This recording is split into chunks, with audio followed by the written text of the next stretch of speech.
आकाशवाणी लखनऊ से प्रस्तुत हैं प्रादेशिक समाचार। मुख्य समाचार। मुख्यमंत्री योगी आदित्यनाथ ने बाराबंकी में 542 करोड़ रुपए की विकास परियोजनाओं का किया शुभारंभ। कहा, एससीआर के विकास से होगा बाराबंकी का विकास। सर्वोच्च न्यायालय ने श्री राम जन्मभूमि मंदिर चढ़ावा मामले में संबंधित पक्षों को राजनीतिकरण न करने के दिए निर्देश। 27 जुलाई को होगी अगली सुनवाई। कांवड़ यात्रा की तैयारियों को लेकर मेरठ में मुख्य सचिव एसपी गोयल और पुलिस महानिदेशक राजीव कृष्ण ने की बैठक। उत्तर प्रदेश समेत उत्तराखंड, दिल्ली, राजस्थान और हरियाणा के अधिकारी हुए शामिल। और प्रदेश के अधिकांश जनपदों में रुक रुक कर बारिश से शारदा, घाघरा और गंडक नदी पहुंची खतरे के निशान के करीब। मौसम विभाग ने 22 जुलाई तक भारी बारिश का जताया अनुमान। नमस्कार, प्रदेश के समाचारों के साथ मैं मनीषा पाठक। अब समाचार विस्तार से। मुख्यमंत्री योगी आदित्यनाथ ने आज बाराबंकी में 542 करोड़ रुपए से अधिक की 82 विकास परियोजनाओं का लोकार्पण और शिलान्यास किया। इस दौरान उन्होंने विभिन्न योजनाओं के लाभार्थियों को चेक, स्वीकृति पत्र और आवास की चाबी भी प्रदान की। कार्यक्रम को संबोधित करते हुए मुख्यमंत्री ने कहा कि स्टेट कैपिटल रीजन एससीआर के विकास के साथ बाराबंकी के विकास के भी नए द्वार खुल रहे हैं। उन्होंने कहा कि सरकार विरासत को संरक्षित करने के लिए प्रतिबद्ध है और इसी कड़ी में लोधेश्वर महादेव कॉरिडोर का विकास किया जा रहा है। हमने भारत के विरासत के प्रतीक बाराबंकी की पहचान भगवान लोधेश्वर महादेव के इस पवित्र मंदिर के कॉरिडोर के लिए भी धनराशि स्वीकृत कर दी है। और आज मैंने देख करके अत्यंत आनंद की अनुभूति हुई, कितना भव्य कॉरिडोर बन रहा है काशी विश्वनाथ धाम की तर्ज पर। और आने वाला हर श्रद्धालु अभिभूत होकर के जाएगा और बदले में आशीर्वाद और धन्यवाद आपको दे करके जाएगा। मुख्यमंत्री योगी आदित्यनाथ ने आज स्टेट ट्रांसफॉर्मेशन कमीशन की बैठक में प्रदेश में संचालित प्रमुख आधारभूत संरचना, औद्योगिक विकास, निवेश, जनकल्याण और सेवा वितरण से जुड़ी परियोजनाओं की समीक्षा की। बैठक में मुख्यमंत्री ने जीरो पॉवर्टी अभियान के तहत पात्र परिवारों का अंत्योदय कार्ड बनाने और सभी योजनाओं का लाभ देने के निर्देश दिए। मुख्यमंत्री ने लखनऊ नाइट सफारी परियोजना की समीक्षा करते हुए इससे जुड़ी सभी औपचारिकताएं शीघ्र पूरी कर परियोजना को समय रूप से आगे बढ़ाने पर भी बल दिया। सर्वोच्च न्यायालय ने आज श्री राम जन्मभूमि मंदिर चढ़ावा मामले की निष्पक्ष और समयबद्ध जांच की मांग करने वाली कई याचिकाओं पर सुनवाई की। सुनवाई के दौरान न्यायालय ने इस मामले में एसआईटी के पुनर्गठन पर विचार करने को कहा ताकि जांच बिना किसी रुकावट के आगे बढ़ सके। न्यायालय ने संबंधित पक्षों से इस मुद्दे का राजनीतिकरण न करने के निर्देश भी दिए। मुख्य न्यायाधीश सूर्यकांत, न्यायमूर्ति जय माल्या बागची और न्यायमूर्ति वी मोहना की पीठ ने कहा कि राम मंदिर चढ़ावा विवाद अपराध का एक साधारण मामला है और न्यायालय का काम सिर्फ उचित जांच सुनिश्चित करना है। सॉलिसिटर जनरल तुषार मेहता ने न्यायालय को बताया कि आरोपों की जांच के लिए प्रदेश सरकार ने एसआईटी का गठन किया था और अब राज्य पुलिस इसकी जांच कर रही है। मामले की अगली सुनवाई 27 जुलाई को होगी। प्रदेश के मुख्य सचिव एसपी गोयल और पुलिस महानिदेशक राजीव कृष्ण ने आज मेरठ में आगामी कांवड़ यात्रा की तैयारियों को लेकर बैठक की। बैठक में उत्तर प्रदेश के विभिन्न मंडलों के अधिकारियों के साथ ही उत्तराखंड, दिल्ली, राजस्थान और हरियाणा के अधिकारी भी शामिल हुए।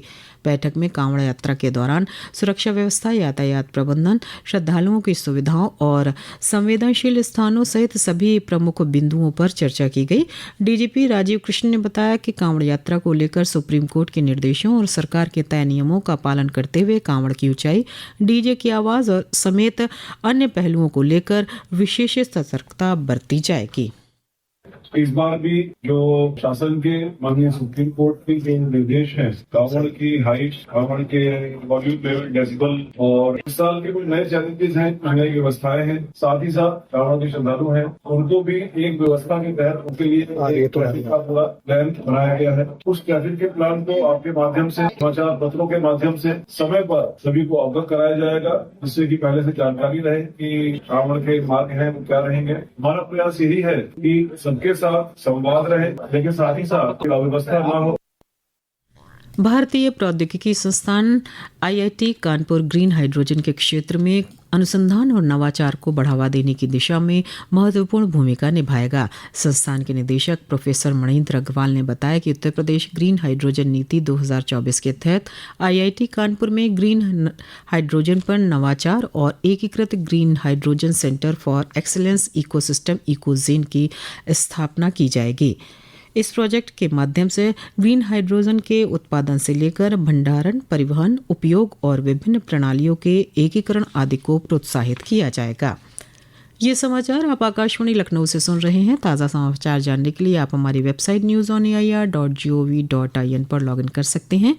इसके साथ ही आप प्रादेशिक समाचारों का ये बुलेटिन हमारे YouTube channel news on AIR Lucknow पर भी सुन सकते हैं। हज कमेटी ऑफ इंडिया ने एक सर्कुलर जारी कर बताया है कि हज 2027 के लिए ऑनलाइन आवेदन करने की अंतिम तिथि 20 जुलाई से बढ़ाकर 24 जुलाई 2026 कर दी गई है। इच्छुक हज आवेदक हज कमेटी की वेबसाइट पर ऑनलाइन आवेदन कर सकते हैं। हज यात्रियों का चयन डिजिटल रैंडम सिलेक्शन प्रक्रिया से 30 जुलाई 2026 को हज हाउस मुंबई में किया जाएगा। चयनित हज यात्रियों की सूची हज कमेटी ऑफ इंडिया की वेबसाइट पर प्रकाशित की जाएगी। भारत के नियंत्रक एवं महालेखा परीक्षक कार्यालय और भारतीय सामाजिक विज्ञान अनुसंधान परिषद के संयुक्त तत्वावधान में देश भर के स्नातक, स्नातकोत्तर और डॉक्टरेट की पढ़ाई कर रहे छात्रों के लिए एक शोध लेख प्रतियोगिता आयोजित की जा रही है। इसका उद्देश्य छात्रों को सीएजी की ऑडिट रिपोर्टों के आधार पर शोध करने के लिए प्रोत्साहित करना और इससे जुड़े अन्य पहलुओं पर सार्थक चर्चा को बढ़ावा देना है। इस प्रतियोगिता के लिए 1 अगस्त से 30 सितंबर 2026 तक आवेदन किए जा सकते हैं। उत्तर प्रदेश क्रिकेट एसोसिएशन ने आज लखनऊ के अटल बिहारी वाजपेयी इकाना स्टेडियम में यूपी T20 लीग के सीजन 4 के टिकट लॉन्च किए। कार्यक्रम में मुख्यमंत्री के सलाहकार अवनीश अवस्थी ने कहा कि प्रदेश सरकार खेलों के इंफ्रास्ट्रक्चर और खिलाड़ियों को बढ़ावा देने के लिए खास कदम उठा रही है। माननीय मुख्यमंत्री जी का पूरे प्रदेश में स्पोर्ट्स के लिए, यूथ के लिए विशेष रूप से प्रदेश स्तर पर और जिले स्तर पर, ब्लॉक स्तर पर भी स्पोर्ट्स के इंफ्रास्ट्रक्चर का विशेष रूप से उन्होंने ख्याल रखा है। स्पोर्ट्स की नई नीति लागू करके स्पोर्ट्स पर्सन को पुलिस में, अन्य सभी विभागों में सरकारी नौकरी देने का, और हमारे कुछ ऐसे खिलाड़ी हैं जिसमें कि उनको डिप्टी एसपी और तहसीलदार तक नौकरी देने की व्यवस्था की गई है। यूपी T20 लीग सीजन 4 का आयोजन 14 अगस्त से 6 सितंबर 2026 तक किया जाएगा। इस बार लीग का आयोजन लखनऊ और कानपुर में किया जाएगा। प्रदेश के खेल एवं युवा कल्याण राज्य मंत्री गिरीश चंद्र यादव ने आज ग्रेटर नोएडा में CBSE नॉर्थ जोन की लॉन टेनिस और शूटिंग प्रतियोगिता का शुभारंभ किया। इस प्रतियोगिता में देश भर से 772 शूटिंग खिलाड़ी, 742 लॉन टेनिस खिलाड़ी भाग ले रहे हैं। कार्यक्रम को संबोधित करते हुए उन्होंने कहा कि खेल केवल पदक जीतने का माध्यम नहीं, बल्कि अनुशासन, नेतृत्व, आत्मविश्वास और राष्ट्र निर्माण का सशक्त आधार है। राजधानी लखनऊ समेत प्रदेश के अधिकांश जनपदों में रुक रुक कर हो रही बारिश से नदियों का जलस्तर तेजी से बढ़ रहा है। लखीमपुर खीरी में शारदा नदी, बाराबंकी और अयोध्या में घाघरा और कुशीनगर में गंडक खतरे के निशान के पास पहुंच गई है। बारिश के कारण जनजीवन भी प्रभावित हो रहा है। मौसम विभाग ने 22 जुलाई तक राज्य में भारी बारिश का अनुमान जताया है। पेश है एक रिपोर्ट।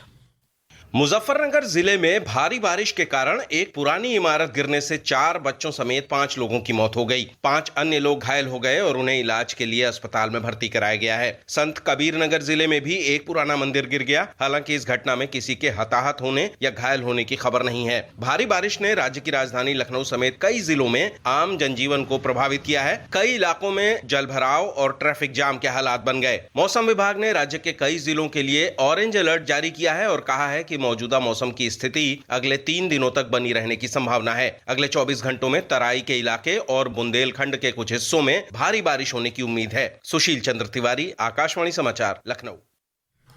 अंत में मुख्य समाचार एक बार फिर। मुख्यमंत्री योगी आदित्यनाथ ने बाराबंकी में 542 करोड़ रुपए की विकास परियोजनाओं का किया शुभारंभ। कहा SCR के विकास से होगा बाराबंकी का विकास। सर्वोच्च न्यायालय ने श्री राम जन्मभूमि मंदिर चढ़ावा मामले में संबंधित पक्षों को राजनीतिकरण न करने के दिए निर्देश। 27 जुलाई को होगी अगली सुनवाई।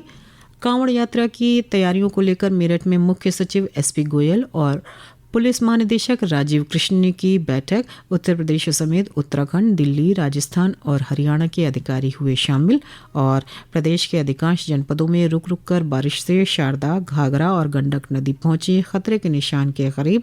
मौसम विभाग ने 22 जुलाई तक भारी बारिश का जताया अनुमान। इसी के साथ प्रादेशिक समाचारों का ये बुलेटिन समाप्त हुआ। अगला बुलेटिन रात 8 बजे FM पर प्रसारित किया जाएगा। नमस्कार।